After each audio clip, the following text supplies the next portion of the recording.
Antoine Malo. On est en mars 2020 à l'atelier Malo-Pelli. C'est moi qui fabrique ces instruments. Donc là, c'est un frestel. Frestel, c'est un terme médiéval qui qualifiait toutes les sortes de flûtes de pan. Parce qu'au Moyen-Âge, on avait des flûtes de pan en roseau, et il y a eu un effet de mode qui a inspiré les gens à utiliser la flûte de pan. Sauf que dans le nord, par exemple, de la France, on n'avait pas de roseau. Donc on s'est mis à fabriquer des flûtes de pan en bois, dans un bloc de bois, c'est-à-dire monoxyle, et on forait donc longitudinalement au sens du bois, on forait des trous de longueur différente pour créer des flûtes de pan d'une pièce.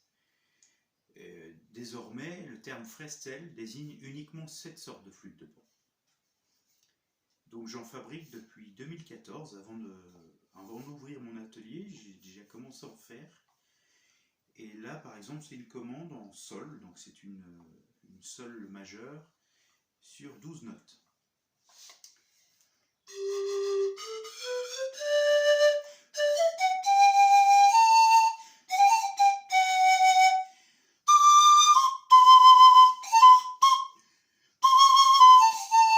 Alors, comme vous pouvez l'entendre, je ne suis pas du tout un spécialiste de la flûte de pan. Je sais les fabriquer, mais j'en en joue quasiment pas.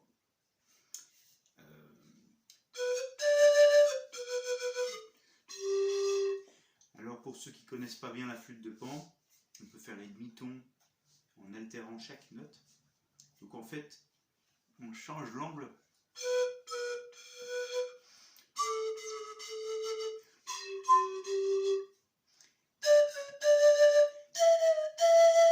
Bon, moi c'est pas du tout mon domaine.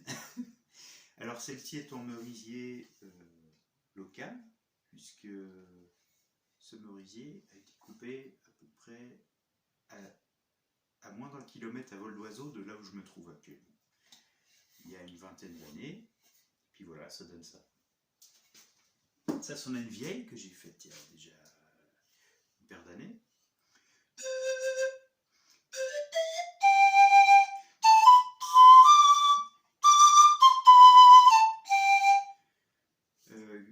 Elle est en sol majeur, non, en do majeur celle-ci. Celle-ci est en sol majeur. Alors c'est intéressant parce que regardez. En fait, la note la plus aiguë de ma do majeur, c'est une 9 lames, une 9 note. C'est la même que celle-ci. En fait, là, on rajoute 3 notes plus graves sur celle-ci. Et puis, on a un fadier sur la sol majeur et un fa bécard sur la do majeur. Voilà. N'hésitez pas à partager cette vidéo, par exemple. À plus tard.